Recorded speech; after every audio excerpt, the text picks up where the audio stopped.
Good morning, everybody. Thank you for coming to our workshop. Call the workshop meeting to order. If you would please rise and do the Pledge of Allegiance. I pledge allegiance to the flag of the United States of America, and to the republic for which it stands, one nation, under God, indivisible, with liberty and justice for all. Thank you very much. Once again, we have a quorum. All 9 directors are present and here. Um, and, well, let me say in person. um, Approval of the minutes. Are there any additional corrections to the workshop minutes of April 9th? Hearing none, they will stand as published. Thank you. Moving right into new business. Roberta, you have the laundry list this morning. Good morning. Thank you for all your hard work. And I just want to make mention of the fact that not only did Roberta's crew do a great job, but so did Donna, Bill, and staff and all this to put this into position. Right ahead, Roberta. All right. Do you want me to go through each red line?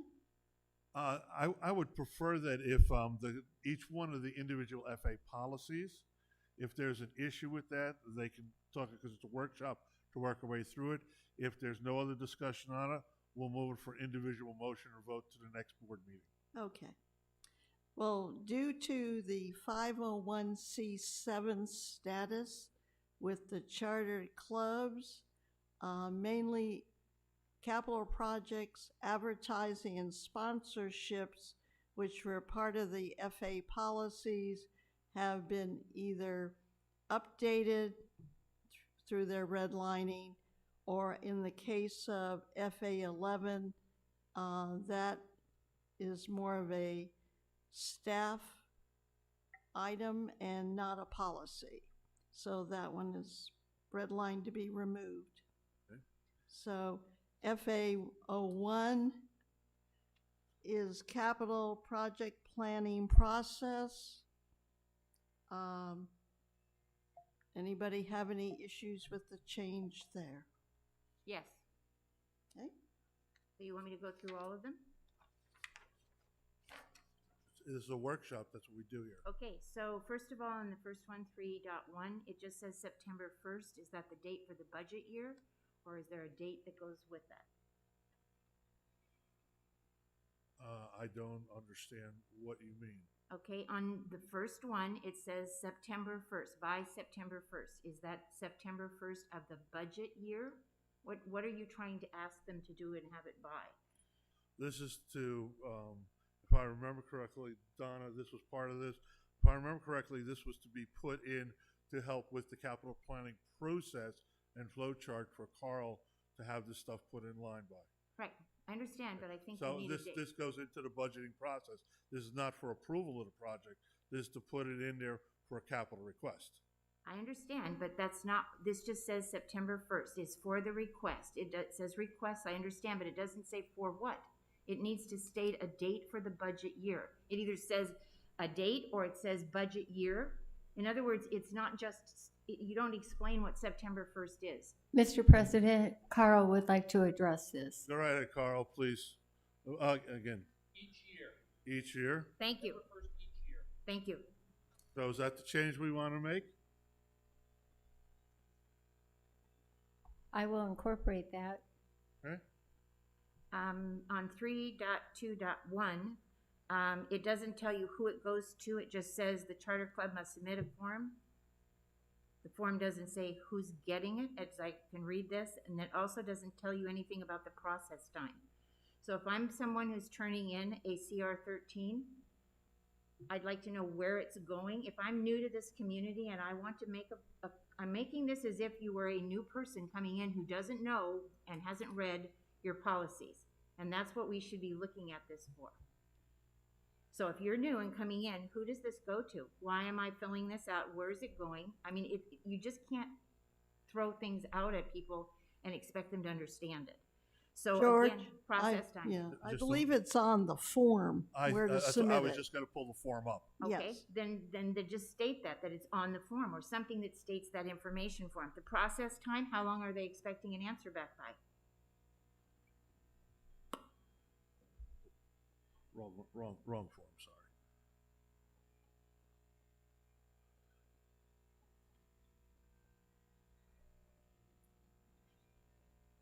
It'll take a moment to get there because I have to Sure. go through the club thing. I think it's stated on the form, and I think there's a process in there as part of flowchart of who it goes to. So Is I there a don't- I- time commitment on the form itself? Because the form isn't included in this, so it makes it Well, a little more difficult for me to figure it out. Mr. President, if I may add something. yes, go right ahead, Bill. Thank you, sir. What we're staring at here, sir, is a policy. Right now, there's a policy that sets forth that the CR13 forms get submitted. The information on submittal is on the form itself, but this is a procedural process in which how we process the CR13s and various types of requests. And that procedure along the way may change. And so we don't want to change policy every time procedure changes, but this is essentially the policy on how things get initiated. The detail is in the procedural process. Thank you. But we don't have any procedures written. We don't have written procedures that I can look at. Okay. I would tend to disagree with that. And I think Carl will, somewhere in this agenda is the process in which I think you're talking about, but that's going to be addressed in item.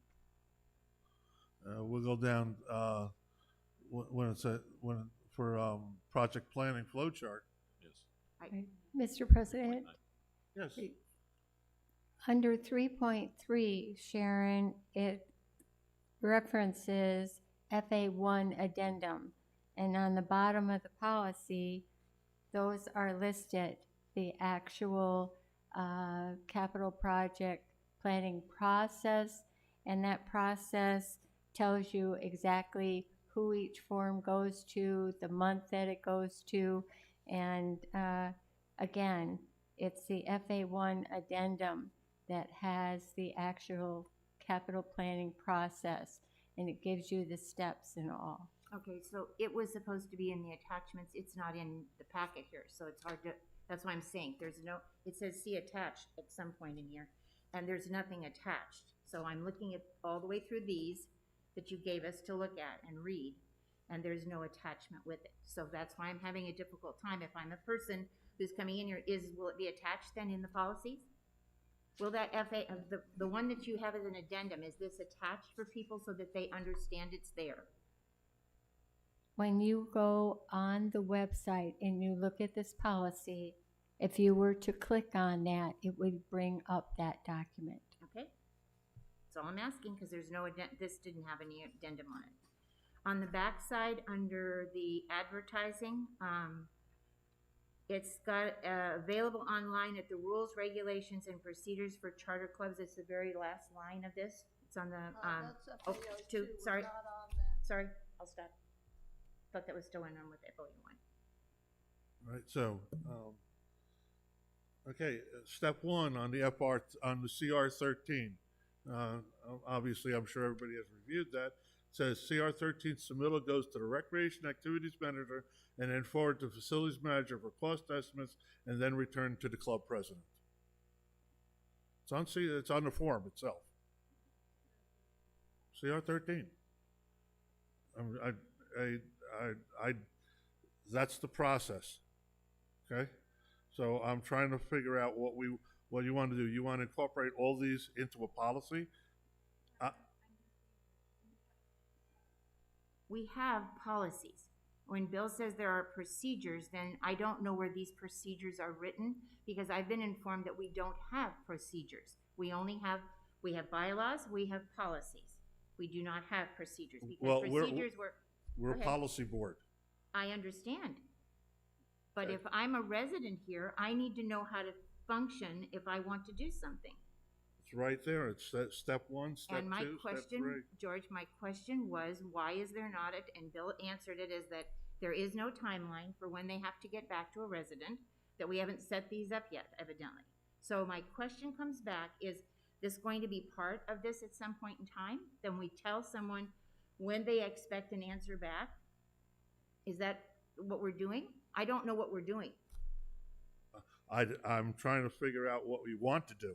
Okay, And again, are you looking for a timestamp that if he gets it on a Thursday, he has 2 weeks in order to respond to it. I mean, Yeah, is that what you're basically. looking for? I'm Well, looking for. that would be a procedure that comes in there, and that would fall under directly, that goes to our maintenance facility people. Because again, it's not just something that comes right up. We can't just say, okay, in 2 weeks, we're gonna be able to go down to the county, we're gonna get a permit, we're gonna get all that, all those things that go into it. I mean, that wouldn't be something that we put in policy, I don't feel. Okay, so if I'm writing a policy for the recreation centers, one of the things that people need to know are the time commitments, so that when they turn something in, they get an answer back as to when something's going to happen. You can't just leave them out there and say, 3 months go by, oh gee, we haven't had time to get to this yet. That you have to have some time commitments with things. And so that if you're not writing it into the policy, that's fine. But then there has to be in the procedures, time commitments.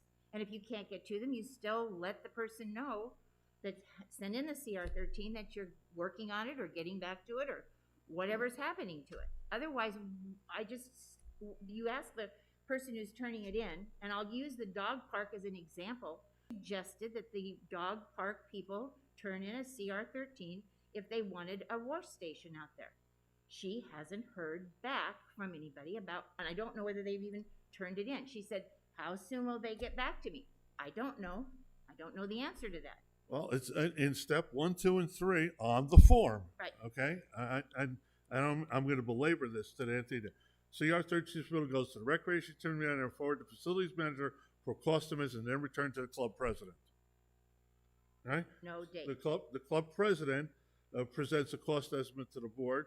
The board recommends to the club membership to abandon the request, approve the project, submit it accordingly with CR13A, similar required for all projects over 5K.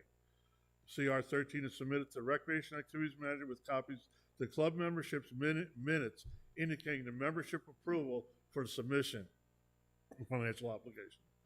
Recreation activity manager for CR13 and club minutes to general manager to proceed with policy FA01 procedures for planning process. Okay? FA01 has a timeline and a flow chart that goes along with this. Okay. Okay? So I'm going to ask the question, what do we want this to say? Do we want to put a time state and a date stamp in there? Or do we leave it as it is and use with the FA policy flow chart that goes along?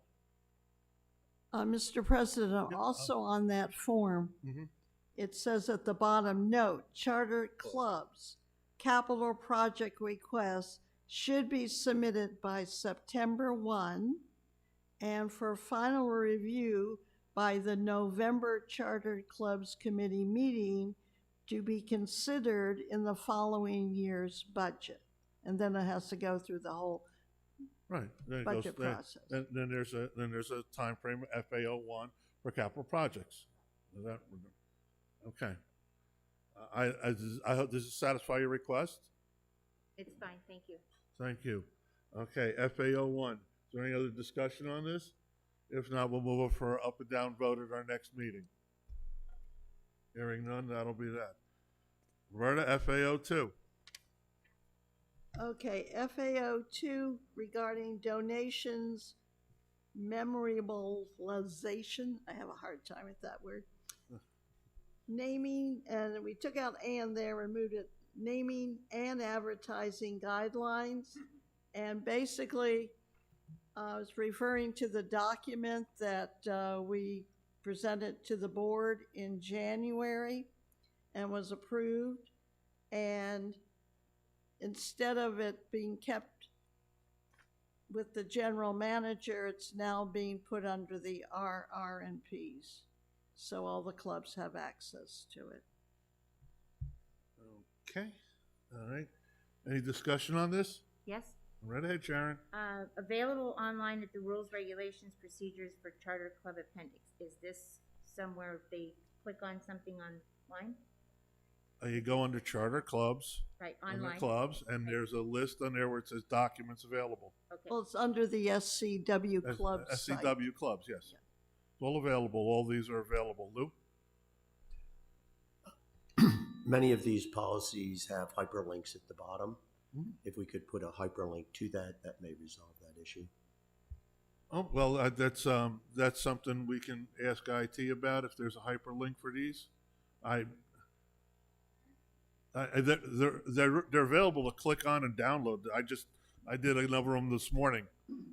As a reminder, we do training with the chartered clubs every year to tell them exactly where to find these documents and how to use them. And to start putting hyperlinks into policies is not a great idea. Again, it makes it more difficult to change either the hyperlink, the location on the website, or the policy. So again, policies are that higher level.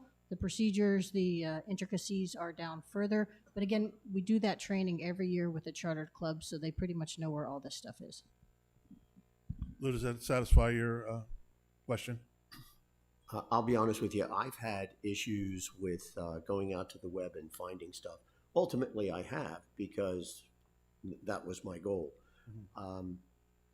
But that discussion is for another day. Okay, not a problem. I will withdraw my request for you. Oh, no, there's no withdrawal. This is a workshop. We work things out to make sure we can go forward and make these things as understandable as possible.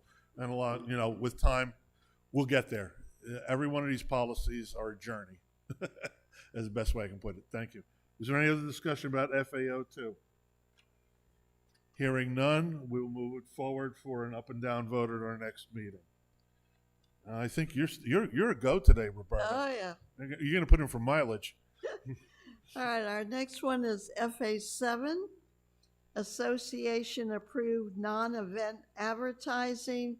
We have removed the word non-event and added on to it at the bottom of 1.0 general, funds derived for any such approved advertising shall be deposited with the Association for SCW enhancements.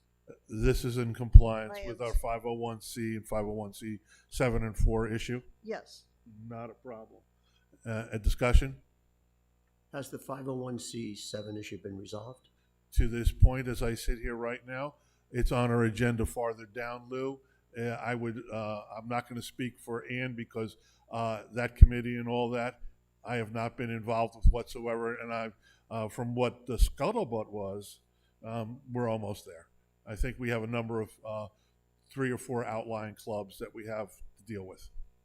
Okay, so this policy is saying that this is an agreement with 501c7, but 501c7 hasn't been These policy alignments are to put the RRMPs, our policies, and the donation guidelines and advertising guidelines all in sync with each other. Okay, thank you. No problem. Is there any other discussion about FA7? Yes. All right. Commercial advertising, only the general manager is authorized to enter into a signed contract with advertisers for a period not to exceed 3 years. I thought the bylaws stated that nothing can be done for more than 1 year. Bill? Sorry, I do not have the exact policy at my fingertips, unfortunately, but it does allow, the bylaws do allow for extended contracts for certain type of advertising for a 3-year period. But there's other lines in the bylaws too that stipulate that contracts need to be 1 year. So there are certain things such as naming rights or those types of things that you can extend to a period of 3 years, not 10, not 20, not 25 types of situations that we find ourselves in. So 3-year maximum. And is there anything regarding amounts of money to that 3 years? No, ma'am. So it could be any amount of money Yes, ma'am. and no board approval on it. Yes, ma'am. It would go to the board. It'd still go to the board. Yes, Okay. ma'am. Thank you. Anything else, Sharon? FA7. Yes, no. Okay. Lou? Anyone else? Hearing nothing, we'll move FAO7 to an affirmative up and down vote at our next board meeting. Okay, FA10. Basically, we have changed advertisement to sponsorship. And that's the only red line changes. Okay. Any comments or questions about that portion? Yes, Sharon. Okay, information was available to the clubs first before we did this. Did we get club input on this at all? As to whether or not This is to align us with 501c7s. The club input, as much as I'd love to say we'd like to poll the clubs on this is to be in compliance with the Internal Revenue Service Code with this. So Okay. do the clubs have any of this information at the present time, or are they getting any of this information? That, from what I understand, they are going to be getting information in form of a memo very shortly.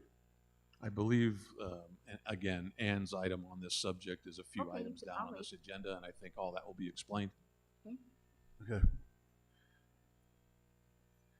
Any other discussion on this? Hearing none, we'll move this forward for an up and down vote at our next governing board meeting. I think you're at FA 11 now. Yes. Exciting. So FA 11 is being removed because it is not policy, it is guidelines, and that is staff's area. Okay. This is a complete removal of FA 11 policy because this has to do with the procedural use of things. Is that correct? Okay. Correct. Directors, any comments or questions? Yes, Sharon. What are demographic funds? In our budget, I there's just a- want to know what the definition of demographic funds is. It doesn't give me a definition in here. changing demographic funds are laid out in our budget accordingly. Therefore, if I don't have it on the tip of my fingers, but I will look it up. There are multiples. Go right ahead, Bill. Thank you. Essentially, Sharon, these are pretty much a change in trends as things evolve throughout the course of our existence here. Obviously, things mature, things age, trends change, and so this fund in our allowance program, again, all funding approved by the governing board. But we have 7 categories in which we have our allowance capital funding available to us if in case something changes and we have a need, from safety and structural happenings to ADA concerns, HVAC equipment if it unfortunately goes out unplanned, any kind of IT improvements, wells and pumps regarding our golf courses, and as well as energy conservation, changing out lights and those types of things for a little bit more efficiency. So those types of capital needs that come up along the way are addressed in our allowance program annually. There's about $400,000 budgeted there. Changing demographics is also one of those categories, Okay. but it's the only category that has an actual policy labeling it.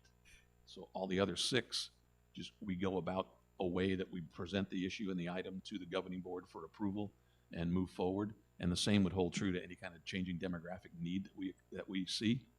And Pete, over the last year or so, any funding out of general demographics, $25,000 for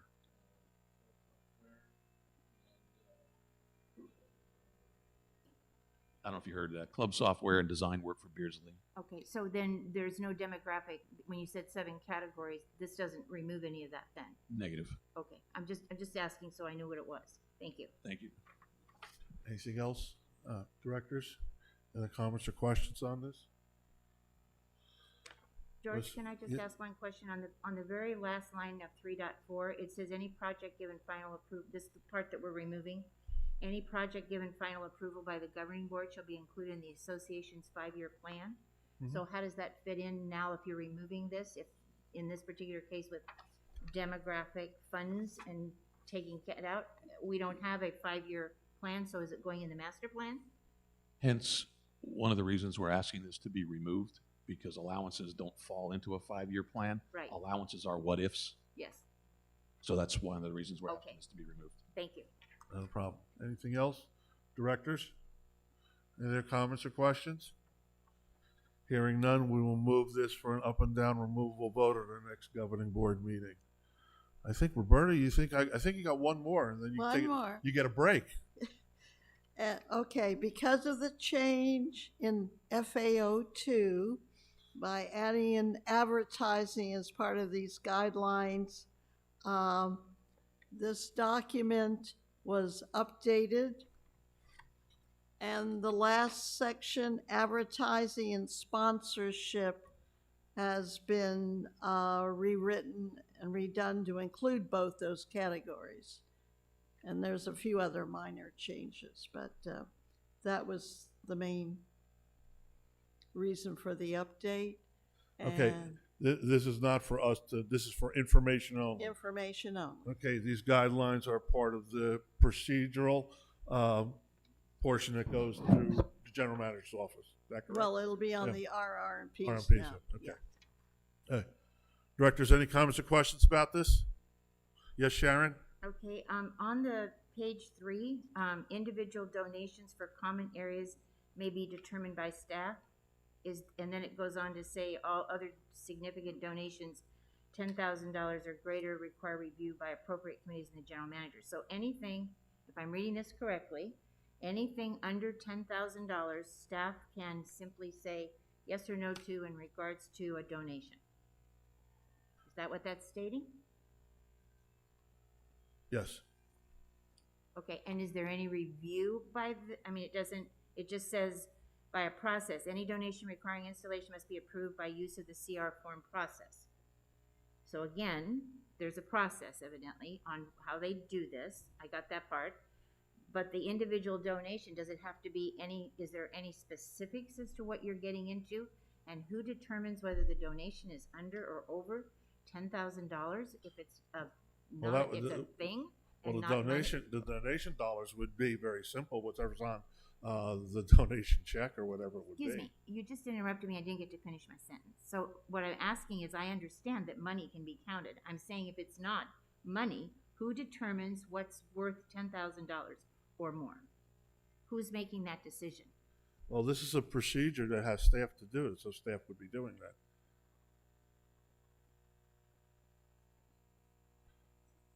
Okay, I'll bring it up at the next workshop. Okay.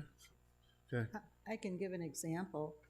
The metal shop, a person at the metal shop donated 3 sculptures, and Russ found a spot for each of those 3 to be located. Okay. The distinction with the $10,000 was we're trying to distinguish between big items and small items. So the 10,000, 5,000, arbitrary. But the idea was to distinguish between something that's a really big thing versus smaller items that would be fitting for common areas. Because if the individual, club is dealing with their own area, that's different than the common areas. Okay, so when you get to the common areas, that's the reason for my question, because I've had calls asking who decided what sculptures would be put into Kuntz. And I don't have an answer for that because I don't know who decided what other than Russ. I mean, was it determined that they were, we had no input from anybody in the community, is what they're feeling. So I'm asking the question.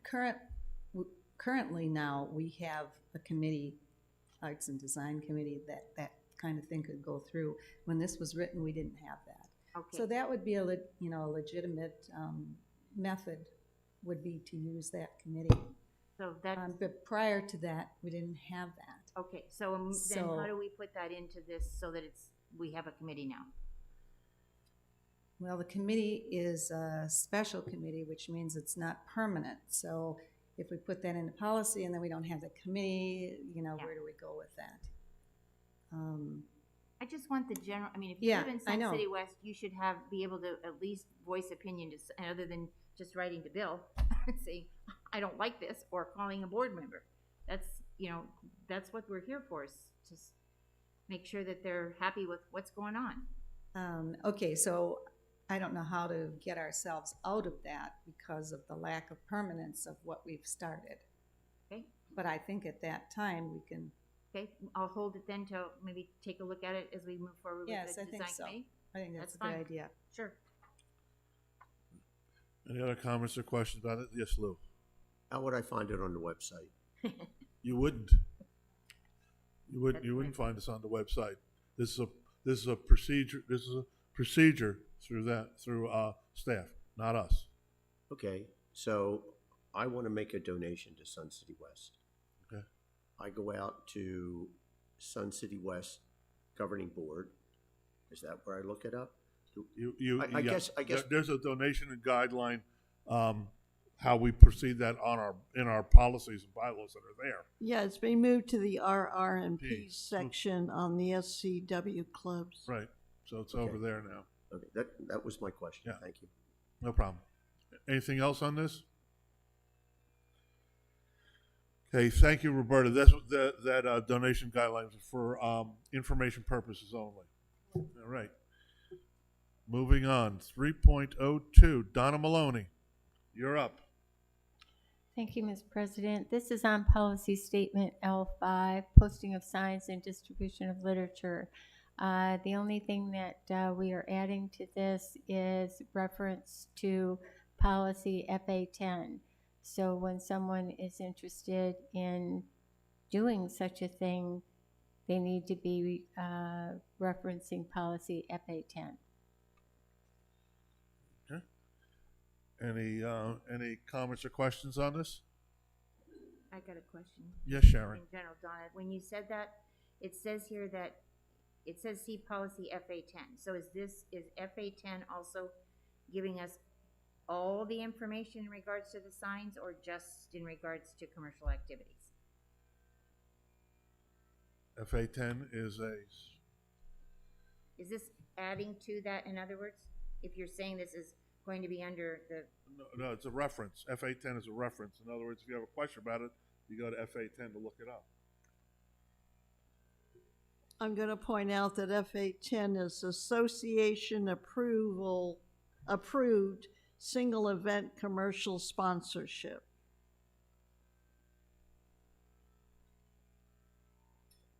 so I want to have a party for one of the representatives who happens to live in our district.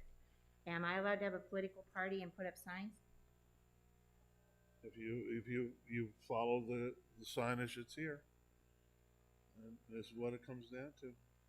The general manager retains the right to reject any sign determined to be inappropriate. Signage must not have a negative impact on overall image or appearance of Sun City West. So if they- Again, you know, Sharon, it says, no commercial signs or notices may be placed on or affixed to any association property or facility. No literature or advertising of a commercial nature may be distributed on or in association property with the following exception. And so when it references F10, it is telling you, okay, under sponsorship, here are the guidelines that you may. Okay. Thank you. Yeah. And again, it's on association property.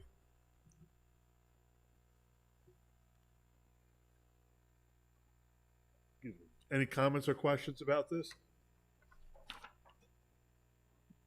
Excuse me. Hearing none, we'll move this to an up and down vote at our next governing board meeting. Excuse me. Next thing up will be policy L9 will be scratched. This is not ready to go forward. We're not going to cover that today. Okay. Next thing up, 3.04, Deer Valley Road Extension. Katie, it's all about you. Thank you, Mr. President, members of the board. This is just an informational piece we wanted to share with the board and the community. City of Peoria and Maricopa County have had a intergovernmental agreement for many, many years. The project has been postponed, but we're excited that it has been announced to be completed by the summer of 2022. So it will be starting this July. It basically connects, it provides a third route over the Agua Fria River aside from Loop 303 and Bell Road, which of course is getting pretty congested. So this map is not great, so we just kind of created another one to show you. It lands on our side of town on Williams, so not on our Deer Valley. So on the Peoria side, it starts at Deer Valley, crosses over, jogs across the river, and lands over here on Williams on our side of the river. And you can tell from this map, Sun City West is quite a bit lower. It's not dropping it into our community. It'll drop it up about halfway across Portobello, but in that multi-age community, Cross River, and then provide an access road from El Mirage Road to 303. So we just wanted to provide that as an informational piece so you know that's coming. And just as a point of reference, that proposed transfer station, if you've heard about it, this is the West Wing substation north of 303. Here's Portobello, here's Sun City West, and there's that river crossing. So Just an informational piece today. Thank you, Katie. Just as information, obviously there's no comments on that. Thank you. That's great news. Excuse The me, but I transfer- do have a comment. You can't just say there's no can- comment. Yes, Sharon, your comment. Are you familiar with the 303 and the propositions that they've put out, Katie, in regards to where all the off-ramps are going to be on the 303? No, not intimately. Okay, so one of the questions that I have and would like to see us figure out some way to have input on this, and we haven't in the past, is, for example, there are 7 outlets already proposed for the 303 that hit Phoenix, and it's coming down through Peoria, and those are going to have impacts on our community. Whether you have the impact here, where you say this is not near Sun City West, I agree it's not near us, it's up away from us a ways, but the road impact will have a difference with us, because this is only the second place in the state of Arizona where you cross the Agua Fria River, and that's because 42,000 people come across Bell Road and Grand every single day. So once they find that there's an alternate route, this is going to change. So the rec centers deals with the rec centers. PORA is the agency that deals with the other governmental agencies, so that would be a great question to bring up with PORA. Well, and while I appreciate your comment of wanting to push this off to PORA, and I agree with you've done in the past, I find it really offensive that we're not concerned about what kind of traffic we're going to get in Sun City West and that we don't want to have any input on it. Because this directly affects how we live here. Okay, and again, when we're talking about this is a PORA issue, not a recreation center issue. I'm sorry that we represent the recreation centers of Sun City West, not all the residents that are here. Sun City West zip code includes Portobello, portions of new buildings out on Williams, and other areas that are not within our walls and under our auspice. We are an owner-member organization, and the owner members pay a fee to belong to our recreation centers. Okay, this is something for PORA. Not everybody who is here, who is represented by Sun City West Recreation Centers, is involved with it. This is a governmental agency, and it should be with them. George, Yes. I want to make a comment about 2 years ago now. This was brought to the attention of Sun City West, and I attended the meeting, and we weren't given a lot of leverage. It was just an informational. They pretty much told us what they were going to do, and we either took it or we left the meeting, and that's about what we did. And they're putting in 2 roundabouts, I think, in here. But it was more of an informational meeting by the state highway or somebody, I don't know who. And it was at PORA. It had anything to do with us, but I just happened to attend it to find out what was going on. Thank you, Jim. Any other comments or questions? Might we have an update from PORA to the board on just for informational purposes? For what? For what's happening with the 303 and how many outlets there's going to be? They have their, like I said, they have their own outlet. They have their own weekly email. They have their own open meetings. They have their own transportation group. Whatever information they pass along is public knowledge, and they have it out there. They're quite open about what they're doing with EPCOR water, what they're doing with consolidation, what they're doing with water, and all that. And they also are upfront. All we have to do is ask them. But again, we have to remember who we represent. Yeah, I realize that. Their information If that were is free. the case, this would have never been brought to the board, right? If this is a poor issue, maybe should have never been on the agenda. But now, since it has been on the agenda, my question is, and I hate to mention the name Katie because I know she has a lot on her plate, maybe just find out a little more information for us or not, or at least give us the links so that we can go out and. Like I said, this is for information that this is going forward. Okay. And no more, no less for us. Just as an information portion, if they wanted to move from point A to point B, or how it's being funded, or who's doing the construction and all that, that's under PORA. I'm sorry. I fully understand that. My question is, can someone provide us, maybe as an email, where we might be able to find additional information? Yeah, Ralph Johnson, Porter's president. He's the one who can give you all the information. The same thing like You've you heard. answered my question. Thank you. Yeah. That's who I'll talk to. Yeah, you also heard about the transfer station that we're quite aware of, okay? And they are handling it. They have an attorney in place already on it. So it's not something that we're involved in. You've answered my question. I'll reach out to Port. Thank you. Thank you. Any other comments or questions about this? I just want to make a comment that I think you're wrong. I appreciate that, Sharon. It won't be the 100%. first time, and it won't be the last time. That's fine, and I'm glad you're leaving the board. Oh, thank you very much. I You're appreciate that. Moving along. Katie, Clubware software updates? All right, thank you very much. We did just want to provide this update because it's not ready to install yet. We're still in the development phase, but at the same time we're developing the software, we're starting a hardware audit.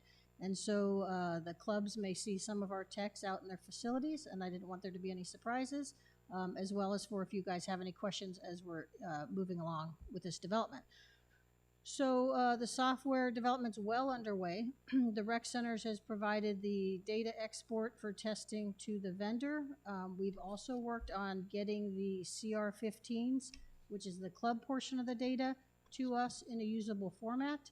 And we're working on getting photos imported. So again, this is two different pieces of software. We've got our membership software and the new club software. So they're not fully integrated. It'll be a nightly export of that data. Some of the challenges, though, come in with the charter club aspect of it. The rec centers has a really good handle on our data. It's valid data. We know how it works. We trust it. We know when it says that the owner member's in good standing, it's valid. But this is going to be a two-tier authentication. When someone scans into a club facility, it'll check it first with the rec centers. Are they in good standing? And that's the part we've got a good handle on. The second part, though, is are they in good standing with that particular club? So we have not, up until now, had these subset databases for each of the 104 clubs we have. It's a lot of data, a lot of subsets. So we're relying on the clubs to give us that data in a usable format. We have a very specific format we've provided to them, and some of them are struggling with that. It basically has your rec ID, first name, last name, and are you in good standing? And then it also has a column for the role in which this person plays in the club. For the vast majority of members, they're simply going to be listed as a member, and the only way they can utilize the software is to be scanned in and out. But we also have club monitors who work in each club room every day, and they will have a level of access that allows them to access the subset of the database that deals with that particular club and scan people in and out. And then we have a new position called the club coordinator that we haven't had before, and we're going to have to still identify these in each of those 104 clubs. We don't have this position yet. That person will be responsible for elevating people from the member role to the monitor role. It's a simple check mark. It's easy to do in the software, but getting them used to doing this is going to be difficult, especially because every single club handles their monitor situation differently. Some may have 3 different monitors in a given day and 100 different monitors in a month. Some may have 5 different monitors for the month. But we don't want everybody to have that monitor security role because it gives them a level of access that they shouldn't have. So training the clubs to elevate people and elevate them back down, that's going to be our challenge. If there are hiccups in this software where someone tries to scan into the club and they're not allowed in, it's going to come from the club level of the software, not the rec centers level of the software. The rec centers database will be updated every 24 hours. So we didn't want a live hit on our database for the lag time. So if someone comes in, they join the rec centers, they walk next door, they join a club, and they try to swipe in, that will prevent them from swiping in for 24 hours, and the next day they'll be valid. So just some learning curve with the clubs, and because we have so many clubs, it's going to be a bit of a challenge. So we ask you and the clubs to bear with us as we start rolling out this software. The election component of the software is still in development. We haven't seen that interface yet. That was requested because of COVID and all the online elections and the need for this. So we're excited to have it, but we haven't seen that first blush of it yet. We may roll out the software without that component until we get that developed. So right now, as I mentioned, we're in the hardware audit phase. Parallel to that, the software is being developed, but the hardware audit is super complicated as well, with 104 clubs all being very, very different. We need to get a handle on who has shared club space, who already has a computer, who doesn't meet in a fixed location. Sportsman Club is out in the mountains. You know, do they need to have this software? They have quarterly meetings, so yeah, maybe they do. And then we have a few locations, not many, but a few where we don't have network at all. We could do a cellular iPad or something like that, but is that of value? So gaining an understanding of where we're at with all those clubs and how complicated they are is why we've started this hardware audit so early. And we even have some clubs that don't have the monitor there all day long. Someone might come in to use the kiln, but there's no one there to check them in. So how do we handle those? Every scenario is different. No one-size-fits-all approach will work for everyone. So we're in that phase, working that through, which is why we can't just turn out and tell the clubs, here's what's going to happen, here's what you're going to get, and here's when you're going to get it. So to handle the complexity of this deployment, we've created a bunch of phases, 4 of them, to handle each different type of club. Phase 0 are clubs that are just not going to be enrolled in the software. They may already be checking in with our current TEI software, so we don't want redundancy there. They may not have network at their location, or there may not be a value in collecting that data given the hurdles to get there. So they're being in phase 0, we're not planning on enrolling them. The other phases are determined by a variety of categories. Are they using a shared space like here at the social hall or the summit hall, where we can take care of 5 clubs at once? If they already have their own software, it's going to be a bit more challenging, so we're postponing them into a secondary phase. Did the club data come over correctly? Some people are still doing pen and paper, which doesn't work for us, so they're not going to be included in the early phases until we get them up to speed on using Excel or some other digital format. And then what's the need for the data? If the governing board has indicated there's a great need for data on specific clubs, they're going to be in an earlier phase. So phase 1, we've identified 17 clubs in 10 different locations. So it's basically 10 deployments. Don't have an ETA for you on when that's going to roll out. We're still, like I said, we haven't even gotten to the testing of the software, but we will be going out visiting those sites. We want people to be aware when the techs come out, this is what they're doing, this is why they're doing it. The good thing is we have some old hardware that we can redeploy and make use of, which is great because this is a very light program, shouldn't be a huge drag on need a brand new computer system, so we'll be saving some money there. And then as we deploy it, we'll train the clubs, so I don't have that schedule as well either. This is just, again, informational, so if you see us out there in the club room, you know why we're there. That's all I have, but I'd be happy to answer questions. Thank you. Directors, questions for Katie, please? I have one. Yes. What about clubs who, somebody comes in as a guest? You say they're supposed to scan in and show that they're a member, but how you plan on handling guests? Right, so we're working with the developer to have some way to handle that, probably just a check mark or hash mark to indicate the number. We won't have any way to track down who they are or where they're from. Lou, any questions?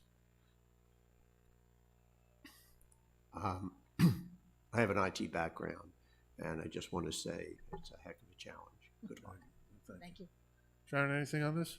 Yes, I noticed on here that you don't have the dog parks down as being in their phase 0. So my question is, why wouldn't we put in one that's handled with solar or some way to do the dog parks? Because they are one of the few places that you have outside people come on a regular basis that are not in Sun City West.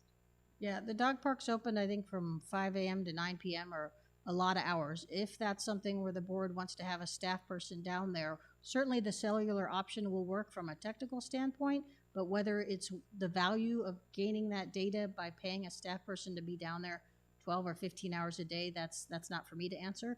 If the board decides that's worth staffing or the GM decides, then we can certainly get the hardware there. Okay, so my question wasn't necessarily to staff it. Why can't we just have them check in with a card, just like you do when you come to work here? I mean, you have all kinds of different ways to check them in. Sure. Well, we So can be a put an source. iPad down there and mount it and weather protect it and get the network down there, but they could just unlock the gate and walk in if they're non-resident. I mean, again, unless you have a locking mechanism or a staff person down there, it Well, doesn't okay. do you any good. So locking mechanism is one of the options, so that you can't get in without it, just like you do at a swimming pool with Marriott. You have to slide your card and it opens the gate.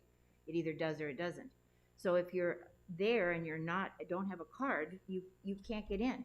It's that simple. But this is to keep people out that are truly should not be here, and they're coming more and more. It's on a regular basis where you have a lot of people there that actually do not live in Sun City Sure. West. No, that's not the purpose of the software. The purpose Okay. of the software is to do head counts, to get facility usage information, and to verify that, yeah, to a degree that the people going in are the people that should be there. Up until now, the cost-benefit ratio of installing something like this down at the dog park, raising the fence levels, putting in the conduit in the network, and weatherproofing whatever hardware we put down there, that has not been a priority. If that changes, we can certainly do it. But in this phased approach, that would definitely be a phase 4.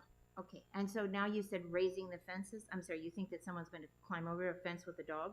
I mean, I'm sorry, but raising fences is not part of my question at all. Sure. Well, we have a homeless situation here that is getting worse, and we have seen homeless people down in the parks, in the dog park and Beardsley Park, and I'm sure they're quite able of jumping Yeah, those fences. okay, so now we're talking about homelessness. Okay, so that it's not necessary. I'm not trying to see what the data is in regards to it. I'm simply trying to keep our patrons using the facilities that are here for them. That's my question, was what I was asking. And I do think it's important, so. Roberta? Anything? Ann? So, Thank you, Katie, for moving this forward. I think it is so important, and I'm so excited to be part of this whole journey. Thank you. Don. Jim? Don't use your Apple Watch. I sure hope you use all that information for the amount of money you're gonna spend for it. Yep. Nothing for Bob. Okay, hearing none. Katie, thank you so much for that update. Appreciate it immensely. Carl, you're up. It's all about you.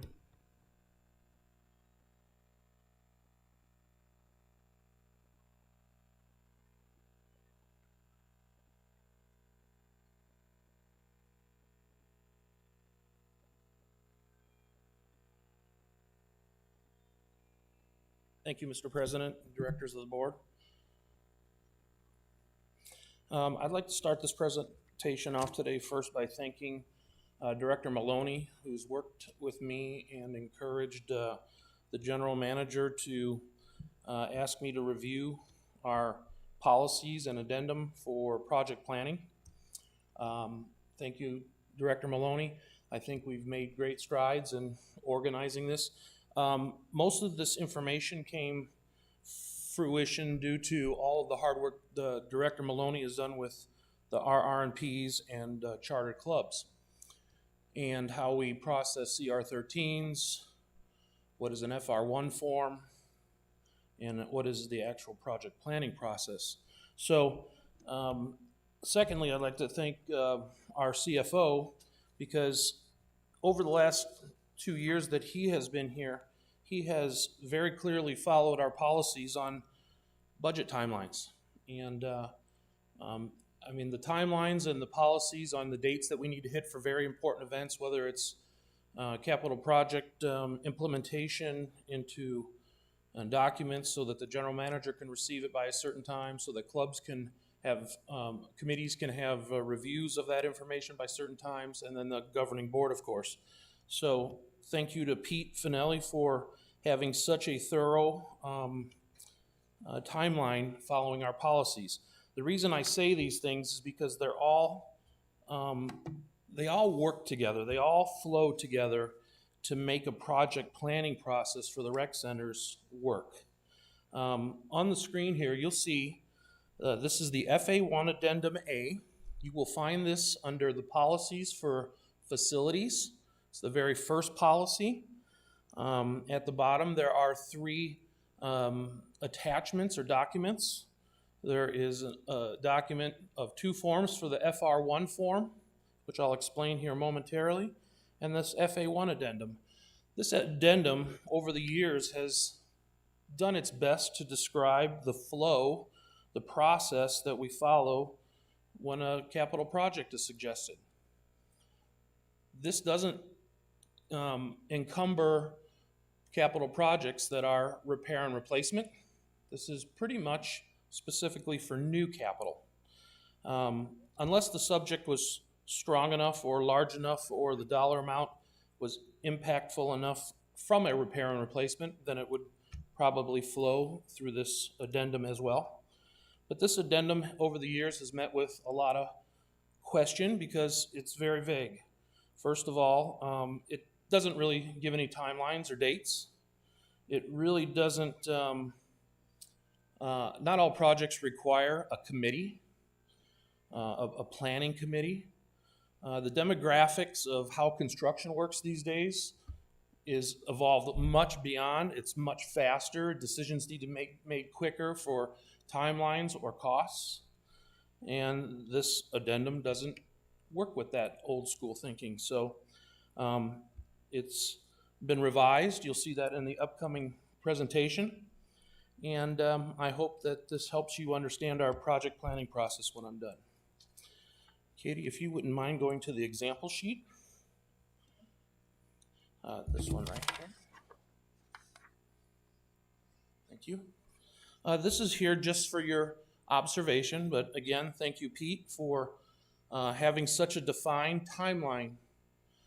This is critical to all departments, especially the accounting department, and especially how we put a budget together each and every year. I won't spend a lot of time on this.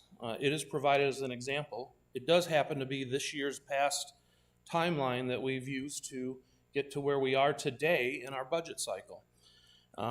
So with that being said, you'll see that I've divided up in key categories just for your reference.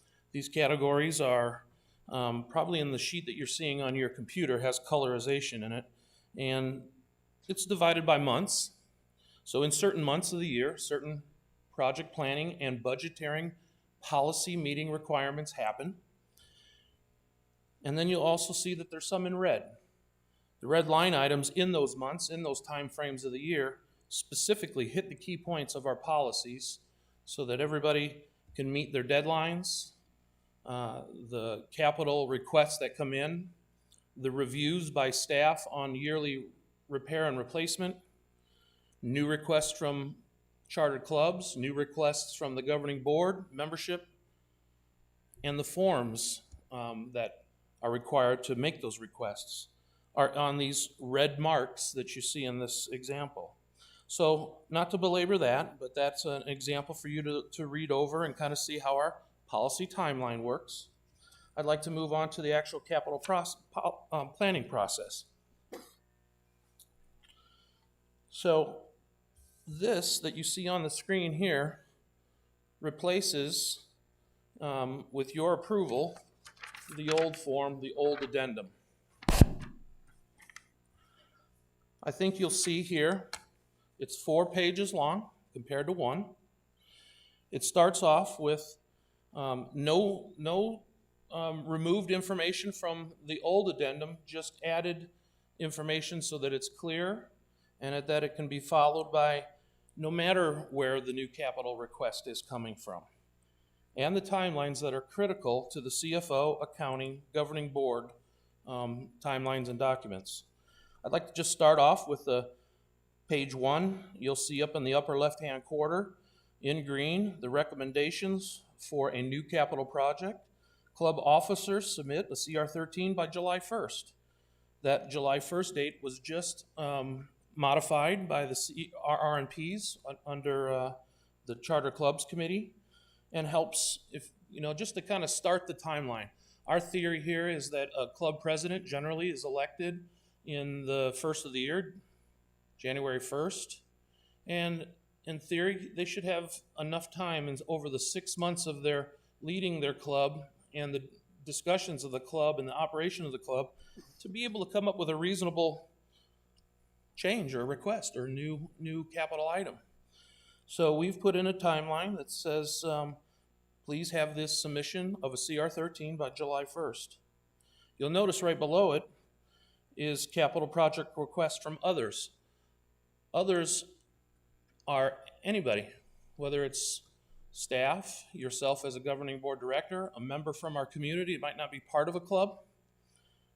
Others fill out an FR1 form, and they wouldn't know that. You might as a director, because it's in our policies, it is sitting as a document. But the bottom line, somebody's going to receive that information, and that information will get turned in to an FR1. So Chartered Clubs creates a CR13, follows the CR13 process, and others, information or request gets put on an FR1. From that timeline, I'm going to just kind of move briskly through this. You'll notice that this form here, all the orange triangles are the points of reference where you as the governing board make the decisions for this project planning process. So CR13s, and FR1s move through the process and timeline. CR13 will go to a club president after it's been vetted and received by the facilities manager or project manager and has been provided design and cost analysis. That club president will go take that analysis to their board, and they will either abandon or approve the CR13. And if they approve the CR13 as a club with meeting minutes, the CR13 goes to the recreations activities and facilities managers, Riley, Russ, and an FR1 at that same time frame also would be vetted, an analysis done, but there is no club president to return it to, so that would go directly to the general manager. The general manager will have all this information provided to him, CR13s, FR1s, by September 1st. September 1st through October, the capital budget is being developed. So all that information, three major components: FR1s from others, CR13s from clubs, and the repair and replacement information from our asset management tool all gets placed on a spreadsheet, and that spreadsheet, again, is provided to the general manager. You'll see that these forms and routing sheets then go to chartered clubs or others for presentations for committees. So if it's a CR13 or if it's an FR1, the interested party will come to the governing board committees and they will give their presentations. This will happen over the typical October through November meeting timelines, and you'll see in the orange boxes it goes through each and every one for a recommendation to the governing board.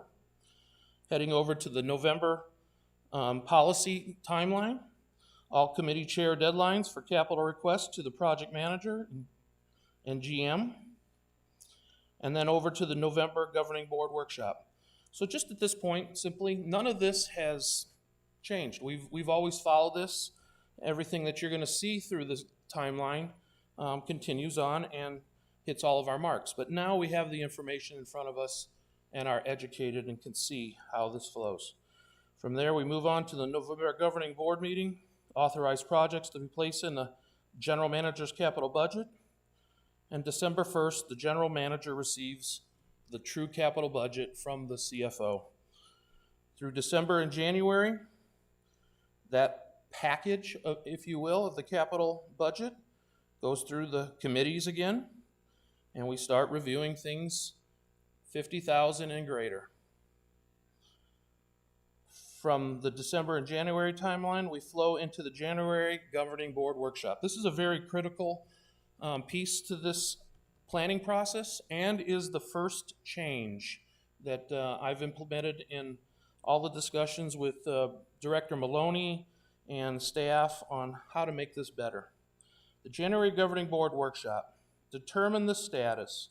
Over 50K capital projects require a 1-year capital project funding or a 2-year design and development funding.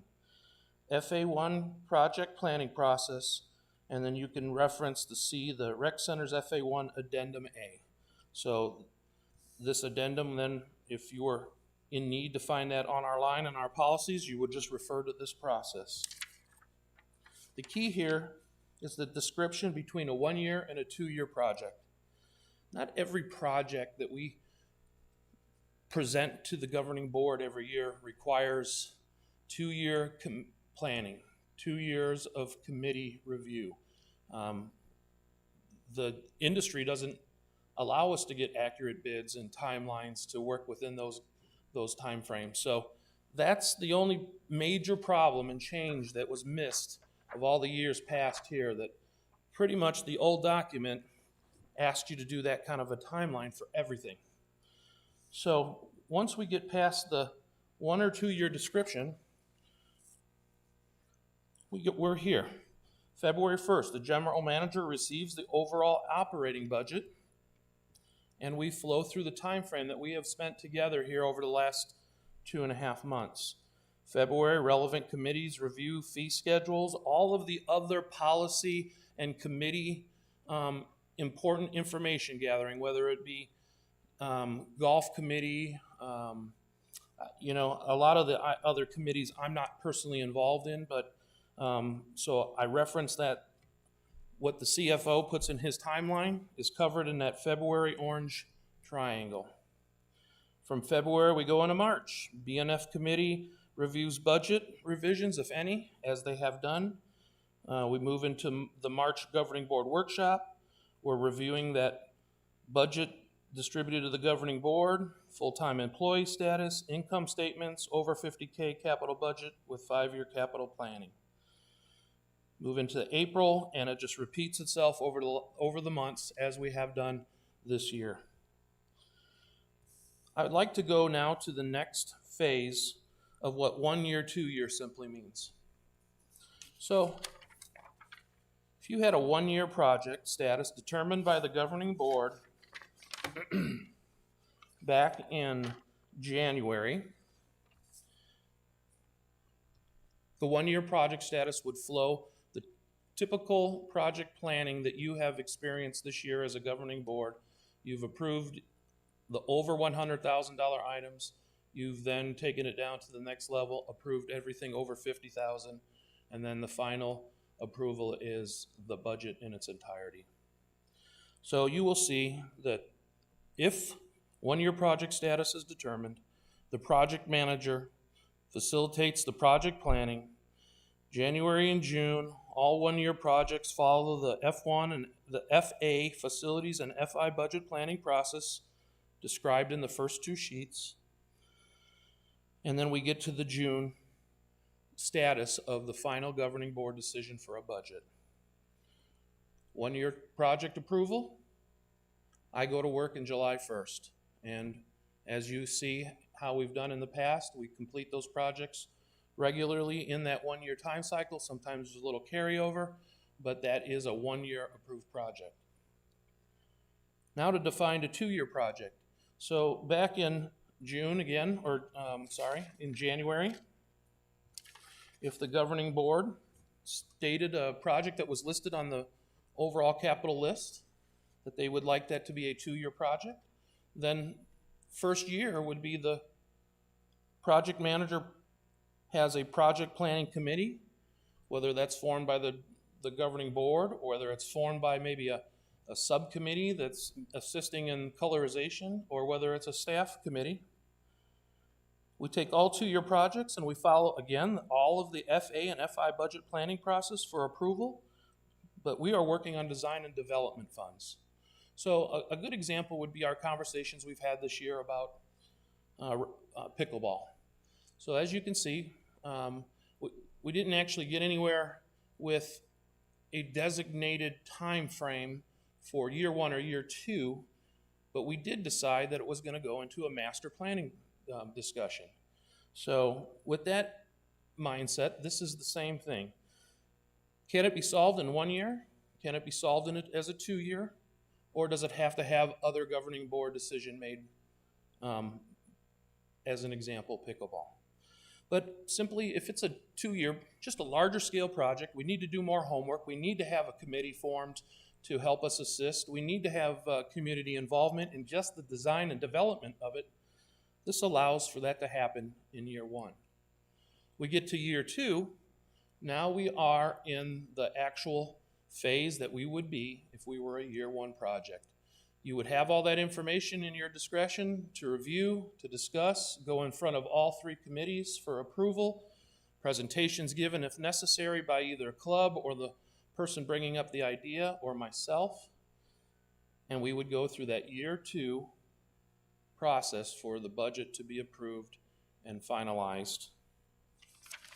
And in year 2, I would go to work again in July 1st and build that project. So, folks, I hope this has helped clarify. I know it's a lot. It has taken a lot of work to get to a very clear vision. Again, I thank Director Maloney, Pete Finelli for all of their input, their timelines, all of us getting a good read on our policies. And I would like to ask you to replace the old addendum with the new addendums. Thank you. Carl, thank you. Just a clarification, when we talk about a 2-year project, we're not obligating 2 years. The first one would be basically for any type of architectural plans before it would go forward. We're not saying we're approving a project for 2 years. That is correct. So Thank you. in year 1, you would basically, if that's what you chose to do, what I would present to you would be design and development fees and funds for you to approve in year 1. And that would give us the allowances to work on designing a project. Projects don't generally just come about in a 1-year cycle when they're major. You know, you have to have some investment in it. So, and then your year 2 decision would be that full package. What does this project truly cost? All the information's there. Do you approve? Thank you very much. Directors, I'll start with Lou. Any comments or questions? Excellent job, thank you. Sharon? Very nice job on this, Carl. One question comes up on the very first page, the FA1. When you came to the general, if you look at the capital project request and it says general manager approval, September 1st in that little box, what happens if the general manager says no? Then that information would be shared with the person that brought it forward. So one of two parties, either the chartered club president, you know, yes, they've provided minutes, yes, the club wants it, but the general manager at that point would either himself or give, you know, the appropriate staff member the information as why it was a no. Okay, so I'd suggest there be a box that said that. I would suggest there be a little box that says that. Very good. Okay, just so that it's because this is so clear on what you do unless you get a no. So, Very good, thank you. sure. Roberta? No, but thank you. This will help properties. Thank you. Ann? Good job, will help BNF also. Sue? Who's going to monitor that this cycle works? Will staff be notifying and making sure that chairpersons realize the timing and pulling all those pieces together? So, not to be selfish, but this is all me, you know? So, it just naturally happens that way today already. Okay. But the question has come up, why are we not following this? You know, the old. Well, we do, but it's vague, it's not accurate. We're much more efficient today, so this is really my department. I'm a man of one, and Okay, so you will be having that responsibility. that's right. Great, thanks. Donna, I don't think you have any more comments other than thank you for this project that's been working. Carl, thank you You're so welcome. very much. I enjoyed working with you. I think you do a great job. You're an awesome person, and I just want to thank you, Bill, Pete, for being so patient and trying to help me understand and get this accomplished, because I just am so proud of this, that what you have done. Thank you so much. Donna, may I just ask one other question? How many hours was spent on doing this approximately with you guys? 40, 50 hours? Me personally, I can't count the hours during my sleep at night that I would be trying to figure out and walk down the proper path. But it's a great success. Thank you. Again, thank you. Jim? I just wanted to say that, Carl, it's amazing that such a large chart and it doesn't have that many changes. In other words, he brought the thing together, and I think that's what I appreciate more. Absolutely. Bob? All right, and thank you. Yes, Sharon? I just had a question from what Sue said. Will there be like a checklist that goes with the project then? So if somebody wants to know where their project sits, that they can talk to you and you'd know exactly where it is? I just wondered if that's what we were going to do with it. Yes, actually. So again, under capital policy, the three attachments, FR1, they're both just page 1 and page 2. FR1 is the routing sheet. So that routing sheet each year gets routed by every department. And as every director that chaired a committee this year, once that information was shared with them, and they know because it's on the budget, it's in the master sheet of the budget, that they had to sign off that they either gave recommendation or did not give a recommendation, and then it goes on. Okay, thank you. Hearing any other comments or questions about this? Hearing none, I'll move this forward to our governing board regular meeting for a voter affirmative to replace these. The new FA1 capital project planning process is presented by Carl to replace the old one that we have. Okay? Thank you very much. Barry, you're up next. Happy, joy.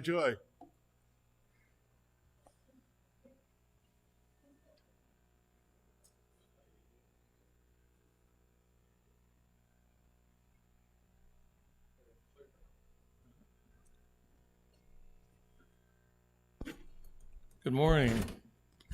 Oh, my glasses. Okay, recently, in fact, effective last night, we did finally complete the installation of our new scoring system. So we're quite excited to get going. We're under training right now. So we'll show some pictures. This one? Oh, there you go. This is just some pictures of all the equipment that arrived at the center. The lower right is, you can see a mechanic working on the machines. What they did, they had to install a mini computer in every pair of lanes. So it was quite a big project. Under the old system, we had one computer for every 8 lanes. So if a lane went down, we'd only lose that lane, we lost 8 lanes. So it's a vast improvement of what we currently have. Maybe.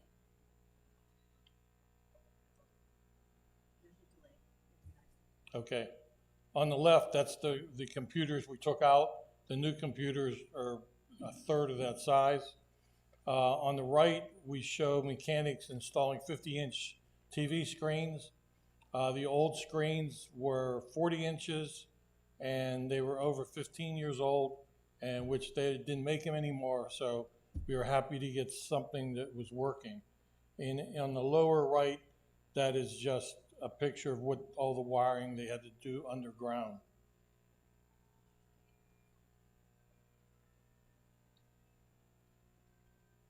I don't know what's going on with this.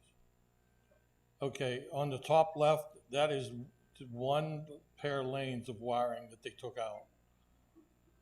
The new wiring, there's like 6 wires. So it was quite a big difference, quite a big job. Same with the on the right is the new iPads that they installed, and that's for the people to see their scores down below and make any changes. With this new system, they can actually make most changes that need to be made down on the lanes versus having to come up to the counter to make changes. Huge improvement on that. Okay. This is the back end. You can see a pair of hands there. As we were down for the installation, we also decided to rebuild some of the machines that have needed rebuilt, but due to the time frame and as busy as we are, we can't shut them down. He's installing what we call a new elevator, and it takes about 5 to 6 hours to change this elevator. So it's very difficult to do it during the course of the season. On the left, you see the old counter, and on the right, that's a counter that on the face, it hasn't been changed probably 15 or 20 years. So we decided to change that also, and this is the new look. We tried to tie in the colors of the carpet, and I think it came out really well. That's another picture of the concourse with the new counter facing. This is the gathering room. This is the famous Sue, as Bill calls it, the asparagus room. We're turning the old shuffleboard room into a gathering place. We're going to try it out. That's the famous asparagus wall. We are going to put tables and chairs in there and try to see if we can have a nice quiet place where people can come, have a couple drinks, socialize. We'll have all the TV screens on, play football, sports, whatever we need to do. We're going to have a soft opening during the summer because a lot of people are gone, so to see what happens, but it will be fully staffed. The hours of operation will be the same as the bowling center. So we open at 11 if you want an early cocktail for breakfast and 1 for after dinner. So that's it. Any questions? Directors, any questions for Barry? Lou? Has this been coordinated with Mimos, so they're going to stay open the same hours that In the fall, Mimos will stay open. Right now in the summer, they have no business. They close at 2, but in the fall, we're going to have walkie-talkies. So if we need a waitress in the gathering place, we'll call to the restaurant. They'll send the waitress over, so they won't have to get up out of their seat and go place an order. He's going to have a different little menu for appetizers for the gathering place. Well done, thank you. Sharon? In relationship to the same question about Mimos, that was part of mine, but the other part is, are we going to check with the clubs that, like Boomers or Pickleball, where they have a younger population, to see if they would come if it were open longer? Is there any outreach to the community at all to find out? Because the demographics of the people coming into the community are younger and want things open in the evenings. So are we looking at that? Sue's going to jump in on this one. Well, Barry, tell us the hours again for the summer versus the hours for the fall. 10 o'clock in the morning and close at 8 o'clock at night. So if we see a need, if there's 50 people in the gathering place drinking at 8 o'clock, we're not going to throw them out. We'll stay open, but we also will listen to the clubs if they come to us for a need, for us to stay open. We will do that. So if I were a club, like I want to have an event there, can I also do that? You can have an event there as long as the configuration of the room we can't change. So as long as they're happy with the way it's configured, no problem. Okay, so then I'm back to the same question about time. So if for example, they want to have something where it's open till midnight, can we do that? Yes. Okay, thank you. Roberta? I'm just saying clubs, most events end by 9, 10 at the latest. For now. Ann? This summer, when Mimos is closing at 2, will people be able to bring in outside food and drink? No drinks because they're a liquor license. Okay. Food, we'll weigh that as we see, and we'll have to analyze that. I don't want a lot of outside food brought in because then it creates a mess for us. And, I don't know yet, but we'll look at that. If there's a club that has a function, yes, they can bring food in because it's organized. That won't be an issue. As far as clubs using this, I know that clubs are allowed to have 2 functions using rec center facilities a year that are gratis. If they go beyond that, will there be a charge for this, or how will that be handled? No, because we're selling alcohol, so that's where we make our profit. So as long as they drink a lot, we're fine. But if a club has a function, will that close it to other people? If they just have a general meeting there, if they want to have a general meeting, the same rules apply. They get 2 for free, and then they're charged for anything above that. But if it's something that they're just doing on their own, they may be at the risk of other people being in there while they're gathering. Right. Okay, thank you. No problem. Sue? Nothing. I think that from what Barry has said, you can understand that he's being very flexible. And we'll see how this works out, and then our hours and our, with the way we do things will kind of firm up as we move along. And so I applaud him for doing that. And the other thing is, we won't have any furniture till after July 1st. So in the meantime, we'll just make do with what we have. Awesome. Donna? Mary, I was wondering, the bar area where you have all the stools and everything, will there be like little things of bags of chips or peanuts or whatever, people sitting at the bar that can say, oh, I'll take a bag of those pretzels or a bag of peanuts or anything to try to stimulate alcohol purchases? Yes. Salt licks. We'll have a complete line of snacks. The same as we do at the bowling counter, they'll be duplicated in the gathering place. Thank you. Everything but popcorn. Jim? Yeah, Barry, I kind of missed the front end of this, but I know that we have a lot of bowling scoring issues. Is that going to be completely taken care of once we get this done? 100%. Thank you. I'll be somewhere next year. Bob, anything? Director-elect Lisa, you said you have a question? Please step up to the microphone so they can hear you. Besides, they want to see your smile. Barry, I'm sorry, you probably said this and I think I might have just missed it. What is the capacity? The capacity in the shuffleboard room or whatever. Yeah, right. We easily can put 160 people Oh, once it's fully furnished. Okay. When we open, it'll probably be about 50 or 60. Okay, perfect. Thank you. You're welcome. Thank you, Barry. George, Listen, George. I think it's a great idea. George? Yes. Lou, over Lou. here. Lou. Where's Lou? Oh, when are we opening? July, May 17th. Thank you. This was a coordinated effort, knowing that we were going to close for the scoring system, that they could do both these things at a time. And that's a real kudos to Russ's crew and all that are really putting some time there to make it really look super duper. Yes, Sharon. You were talked to us before about gaming, looking at the gaming prospects for people that are younger coming in. Is that going to be in this location when you're looking at if you're adding anything for gaming? Yes, we'll take a look.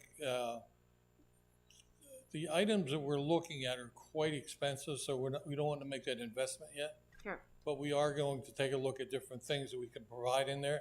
We did put the shuffleboard table in there that was in the concourse, and we also put the 3 dart machines in there. The dart business is quadrupled in the last 6 months, so we do have some things currently in there for them to do. Thanks. Sharon, I would like to just add on that. As a 60-year-old, I was inquiring also about gaming, but I spoke with a 20-year-old sitting at this table here, and he hit me on the head with his phone and said, "This is all you need, Bill." Right. You're right. Jim? Yeah, Barry, have you had some good results on the league play for the fall? We're a little too early to tell, but every indication is we should be back to normal. As far as we know, we've only lost 1 league, and we've put word out that we have an opening for a league on Friday nights. Other than that, we should be back to normal. So far, summer looks good. We've got about 7 or 8 leagues, so that's looking good. I think the fall will be fine. Thank you.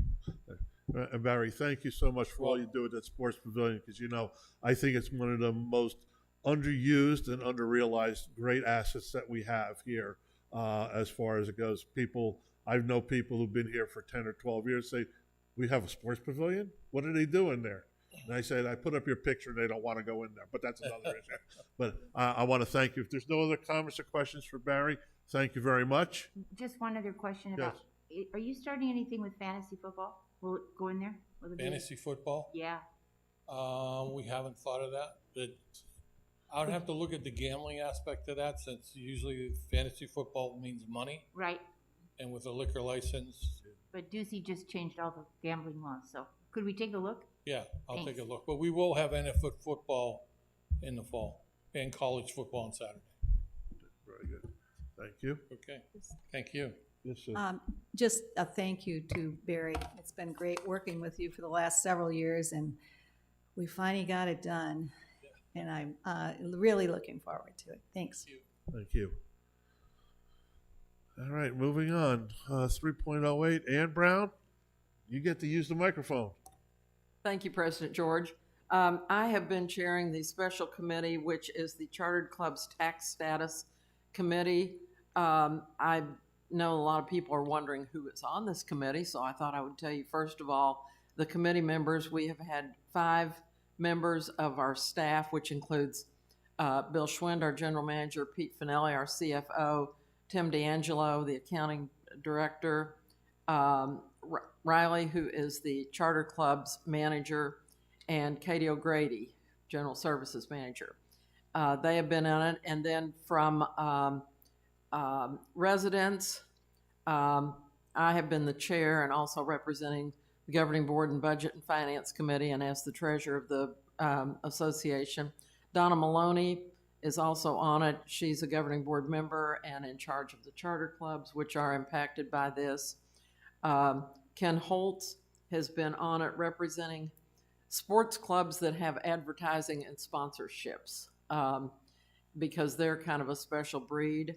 We've had Gary Bosak, who's with Budget and Finance, giving us input on clubs that have a large amount of outside guests. And then Lisa Vines is on Budget and Finance Committee. She also is a member of a craft club and has been a teacher in a craft club.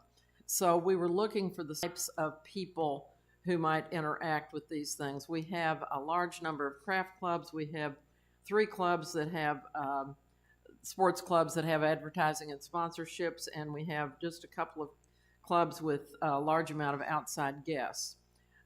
We also have a lot of social and dance clubs. But the committee has met. We have had discussions with our attorney, which has prompted a lot of discussions of what the attorney has advised us. So yesterday we were able to finalize some things, and going forward next week there will be memorandum and information going out to officers of all of our charter clubs. They will receive this early next week, and this will reinforce to them that we need to follow the rules, regulations, procedures, and policies of the rec clubs of Sun City West. This includes the sale of products or services in the association facility for personal monetary gain is prohibited.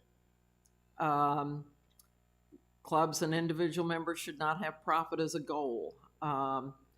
What these clubs were originally intended for were to be social clubs, but that, as we know, has morphed over the years. But we will give all this information to the clubs. At that point, then, we'll be setting up a series of meetings with the clubs. We'll try to have some like-type clubs come together. That will include meeting with Riley and Tim, and I can't remember who else is going to be in that meeting. Donna, do you remember? Riley and Tim. Want to be included as well. And okay, Donna may be included, but And Lisa. Okay, but they will meet and try to answer the specific questions that clubs have. Now, there are going to be some clubs, and we want every club to be representative, to have a representative and come to a meeting. Some clubs are going to come in, and the question will be, do you have any revenue of any kind that comes into your club that doesn't come from members? If they say no, not a problem. They are a 501c7. They are doing exactly what this was intended for, and there's no question. Others we may have to delve into a little bit more. Clubs may have to get some advice from legal or CPA, but we will address all of these. So those are the next steps that will be taken. I hope I haven't missed anything. Bill and Pete Say- and Donna and Katie can fill me in on anything I may have missed. Now, this has been a monumental task that has been brought forward, and I can say that when it was brought forward to us and to us to react to it in the middle of February, seeing that we're here at the beginning of May, and we're quite close to a solution with the attorney, I think it's a real credit to not only you as treasurer, your committee, and the staff that's here to make that happen. Thank you. Directors, any questions for Ann? Start with Bob. Jim? When do you plan on having this complete? This will be complete depending on the clubs and how what steps they may need to take. If they need to change some of their procedures to remain a 501c7, if they need to go in a different direction. Do you think? We don't know what's gonna come from this, Jim. We would like to get it done as quickly as possible. So it could go into July? I would hope not. Well, the But- reason I ask is because you will have 3 directors on if it does. You've got a problem. I don't believe the committee will meet anymore. I believe the That's all I committee. ask. That's why No, I- and I'm well aware of that. Okay, thank Yeah. you. I think the committee probably had our last meeting yesterday, and now we're turning it over to staff Individuals. to handle. But thank you for bringing that up. I appreciate it. Donna? Sue? Roberta? No comment. Sharon? Okay, first of all, the, copy of whatever the letters that went out, can we have a copy of that, please? The director? The letter has not gone out. That will be going out early next week. Okay, but can we have a copy of it so we could read it before it went out? I mean, just in case we have questions about what we're doing? I wondered why the board wasn't included in at least reviewing it. Well, the board, realistically, there is no change in the policy. There's no changes in the policy. This is what policies that we have written, and that is the guidelines that we're going to go by. So the attorneys gave you some answers in regards to that? That's what I'm trying to find out. Yeah, whatever is going to be sent out has been vetted by the attorneys. But yeah, the board can receive copies of that when that also goes out to all the charter clubs. Okay, so evidently I'm the only one with questions then, I guess, because I don't quite understand why the board is not getting answers as to what we asked when we asked in February, what was going to happen, and what were the attorney's answers then, is what I'm trying to find out. Well, the attorney gave us guidance on 501c7 and of the fact that we have our R&Ps and how we should be following those, which is what we plan to do. Okay, so in other words, there isn't any of the 501c29s that there aren't any other items that any of the groups could fall under, is that correct? That will be up to each club to determine what direction they want to go, and they can seek their own accounting or legal advice. Okay, so if a club decided they wanted to be a 501c17, it would be okay with the general manager then that they did that? It might be, but it will just depend on what that looks like and how that fits in with the rec centers being a 501c4. Okay, so it's okay though for them to change their status. I'm saying, we've not ever had anything except 501c7s here. So does that change our 501c4 status if they change theirs? And I just picked 17 out of the air. Could be any one of the 29 for all I know. I understand. If I may, we have had, and we still do have, chartered clubs that are not 501c7s. I know there are 3s as well. Right? Correct. So with that being said, each individual chartered club, that's what the association basically weighs. If you have enough members that want to join a club for the left-handed softball pitchers and you have 75 members, you can become a chartered club. The chartered club is then independent organizations if they're seeking tax-exempt status. That's Okay. that's on them. Right. They do their own accounting. They do their oown paperwork when it comes to filing with the IRS, and they are concerned with their own revenue, not us. Okay. We have had in the past a little bit of an issue when we were monitoring and managing a village store that was adding revenue to the clubs. That was a violation of the tax code. Right. And so we are doing everything we can to enhance and protect our status as a tax exempt organization, as a 501c4. That is our main concern. Okay. Now we have 103 clubs with their own individual concerns on how they operate. And so we are just simply trying to educate them as independents as to what they are up against, facing potential issues with the IRS when it comes to how they're handling their resources and how they're operating as social clubs, not profit centers. Okay, and their 990s then still come through you and from the 501c7s? We collect at the end of the year CR, help me, sevens. Okay? Right. And that is just something that we kind of check to make sure we're not the IRS. Right, They I know. still have to deal with the IRS and do their own filings. Right. That is really of no concern of ours. But really the accounting for each club needs to be explained to them just as far as the code goes. If they're going to remain a social club, they have to play by those rules. Okay, and then in regards to the use of the club, I've decided I want to be a painter and I want to use the painting shop part and I'm going to sell it on my own. Is there any restriction on the people in regards to the club being a social club versus me deciding I want to sell a product? Again, that is part of the educational process that we're going to have in a conversation with when these club representatives, their presidents and their vice presidents, secretary, treasurers show up to these meetings. Essentially, again, they're supposed to be social clubs. So if you want to make anything for your home, you want to make anything for your grandchildren, that's exactly the purpose of the scenario.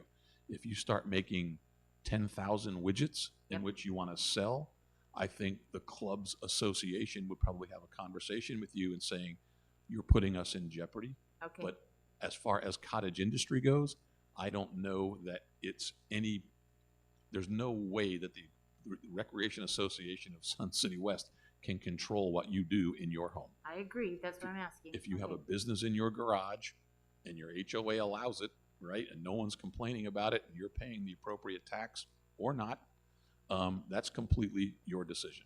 Okay, and how about the village store? The village store is something that we're still playing with, but if we are contributing to the sale to clubs, we are in violation. We are putting the clubs in violation of a nonprofit tax code.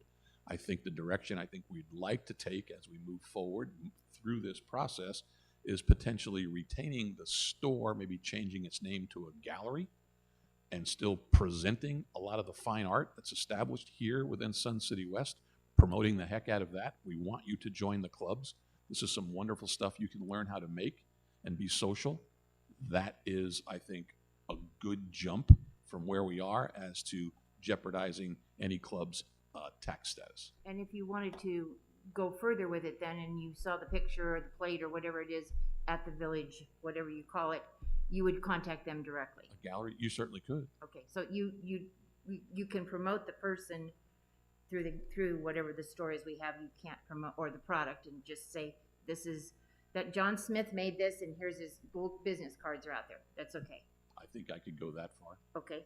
And then, so our use for the clubs then, for the village, are craft fairs the same? Craft fairs, I think where we have to make a change there as far as the discussion points go, as far as the committee, we would not basically promote clubs selling. If we want to put like a large garage sale together in the parking lot, and you, as Sharon, wanted to have a booth and sell anything from beef jerky to whatever, you pay the rental space to the association for that booth space, and you sell whatever. You, in turn, would be responsible for paying all sales tax.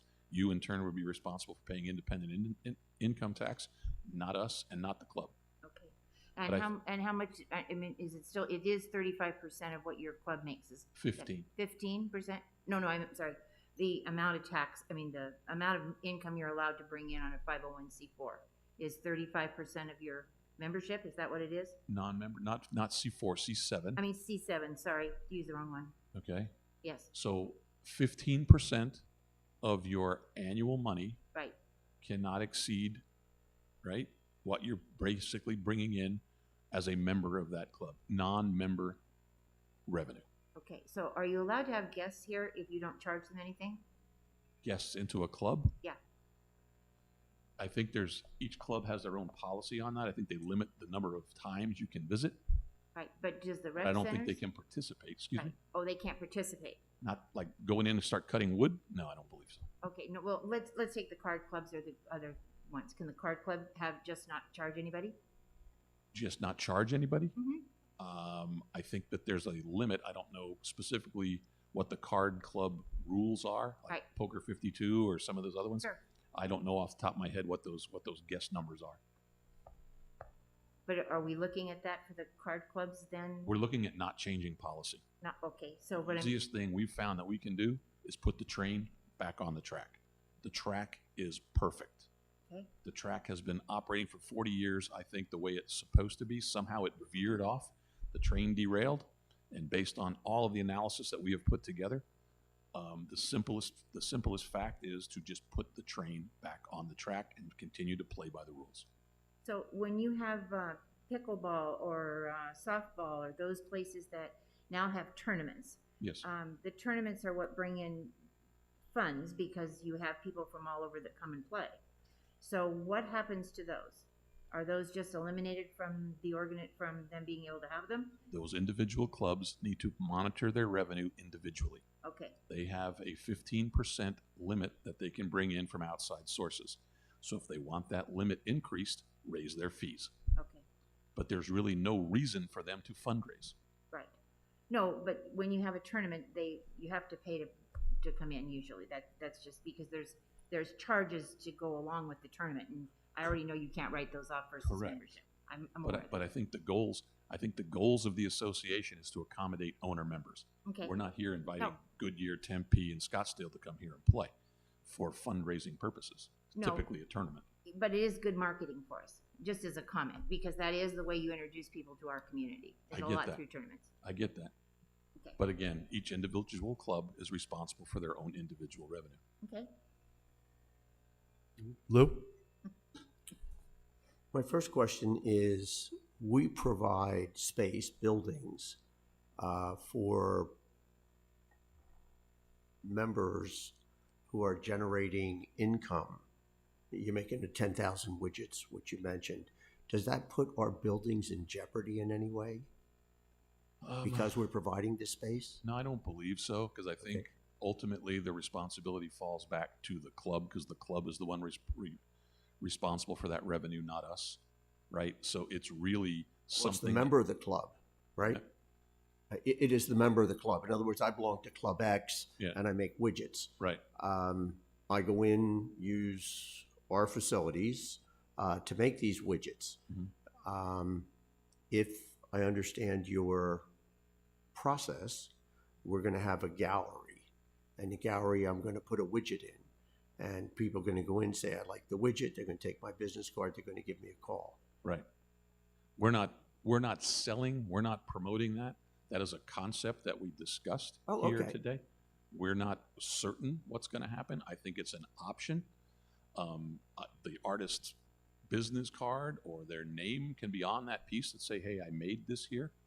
But again, it's not the promotion of sales. Profit is not our intent. Okay. We are social clubs. So my second question is, we have this gallery and people display their merchandise. How do we pay? How do we fund, maybe not pay, how do we fund that? Right now, I guess every club charges a percentage. The village store charges, what, 16%? 16% Right. currently.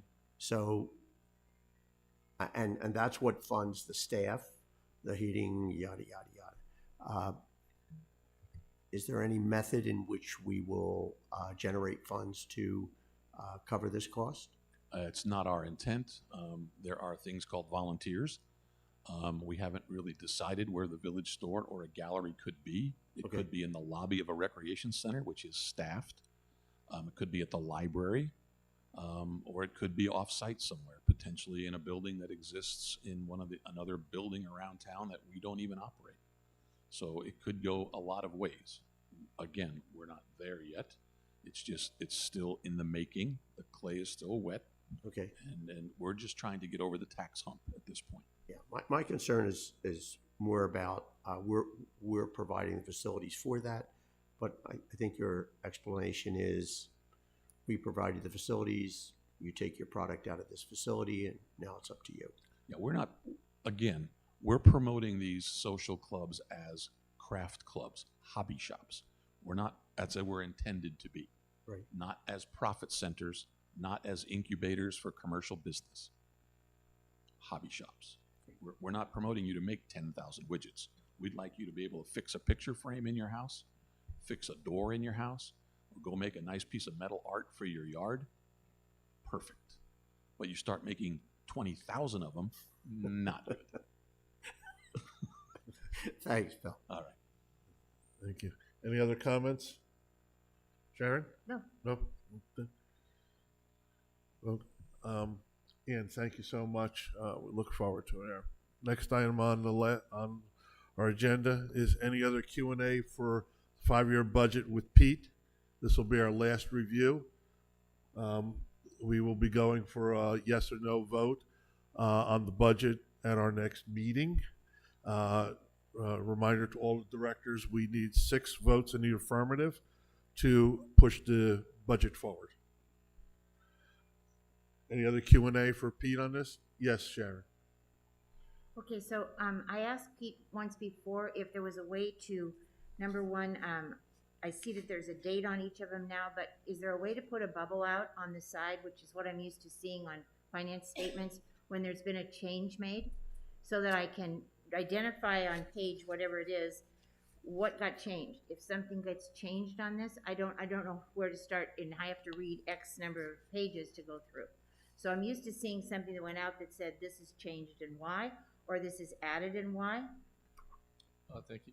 Thank you. We actually did that. Okay. It's not a real-time document that's displayed out on an open shared. In other words, it's only represented at either a workshop or a budget and finance committee. During those sessions, I believe I very clearly defined any of the changes that were made. And I'm prepared to do that anytime we make further changes. Okay, so but what my comment is as a board member, if I don't go to the budget and finance committee meeting, I have to read through X number of pages to figure out what got changed or not. So I don't have, I have to take the other document and set it next to it in order to find out why are we doing it that way. Is there another way we could do that that's easier for the board members that don't go to the budget or not on the budget and finance committee to be able to identify, am I the only one who wants to know what's changed? If I'm the only one who wants to know what's changed, I'll just call you on a regular basis. I'm noticing that, for example, on page 17, Pete has highlighted the changes. Specifically, guest fees over 18 has been highlighted in green. That's been changed to $5. The new asset preservation fee has been changed to $3,700. And it doesn't have any explanation as to why the change is made or what's being added. Especially on things that are added. We talked about, for example, I'll use the $30,000 contingency fund. If I didn't know it was there, how would I know? How would I know unless I take last year's to this year or last month's to this month's to see what the changes are? And why is that difficult to use? I'm just saying it again, whatever forum that is representing the latest version, I did identify the changes. They don't happen with a tremendous amount of frequency. I can't speak to 30,000 members each time we make a change. I'm not asking you to. I'm just asking if we can put it on the document. Is there some reason we can't have it on the document? Well, the budget's a process. You know that. In February 20th or so, we make our initial presentation. It's a very fluid document. We hope that it's a fluid document. We want to get input, such as what you referenced for the Arts Committee. Since that time, the master planning came up. We in accounting could identify some issues that might not be funded either high or low. Those actually were presented as the 3 material changes. Every time the latest iteration comes about, I believe I've been forthright in mentioning it. I don't know if I've put it on a slide and said, here is the change, but I will take that under advisement. I think it's good. Okay. And then the other question is, in regards to because I'm trying to understand how the budget process and everything works here. When we have an RFP, I'm assuming Carl, and we come under budget, and there's an amount that's left. Where do we see that?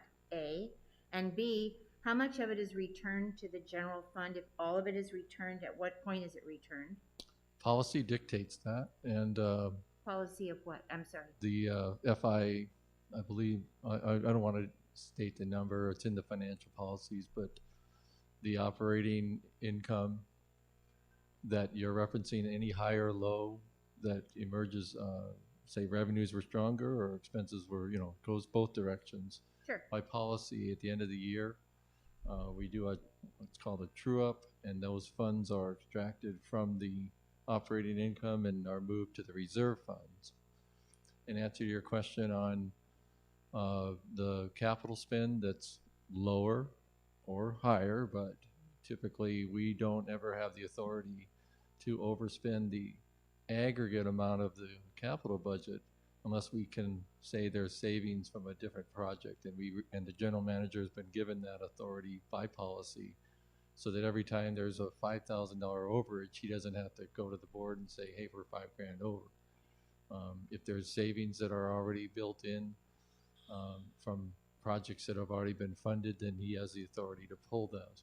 At the end of the year, anything doesn't happen other than the reserve funds and the capital spend just have a higher amount left over. So that's always a good thing. At the Budget and Finance Committee, I give that update every single month, where we are projecting to be and where we stand on both our allowances, where we stand on the savings, where we stand on the operating income. So basically, then this money goes into an account. I'll just call it that. But it's into an account, and it's not rectified till the end of the year. So in regards to a particular project, that money is not necessarily all that. If you saved $200,000, $200,000 might not go back because you could spend it on something else. Is that correct? Yeah, it's not operating, it's capital budget, and there Right. are two components. Right, So, but you could spend it on another capital project. We do. Okay. I mean, we can't be perfect And on our no, projections. No, I understand. I'm just trying to identify what happens. So then that doesn't go back to the Budget and Finance. Does that go back to the Budget and Finance Committee for approval? No. Okay, No, I'm I just just asking what the update. process is. Sure. Yeah, If I might add, I believe it was our last meeting, we did have an item that was going to go, and I believe it was the metal shop, if I'm not mistaken. And there was some savings from other projects that came back for authorization. Bill is allowed to spend up to $49,999. Anything over that will come back to the board on a spend. And I also might direct you to the April 9th workshop that you attended. There was an attachment to that, which was called Changes to Budget Since Presentation at March 5th Governing Board Workshop. And that detailed out things in revenue, salary, operating expenses, equipment, landscape maintenance, the overall increase, things that were capital related, and then capital. So that was a narrative of changes that had happened since the March 5th workshop. I do not believe there have been any since then. Correct. Okay, thank you. Lou? As I understand it, Pete, and I sat with you on this, so at the end of the year, that true-up money goes from operating back into capital. Yes. Uh-huh. If I may jump in, basically what happens, and there's a portion that we've talked about that we haven't talked, that has to be made very clear. We, at the end of the fiscal year, do a true-up of what it is. Only after it is audited by the outside firm, they give us the number of what moves into our reserve funds from the operating savings, or if not, say operating savings. That is approved by an outside firm of what we do. Normally, if I remember correctly, that's done at the December meeting, either November or December. It's So- by policy has to be done before December 31. Yeah, in before- years yeah. past, Usually we do that in December, but it's I want to make sure we all are understanding that It is not what we say, it's what an outside firm says. I just wanted to make that public because I am aware of that because I've worked with Pete on it.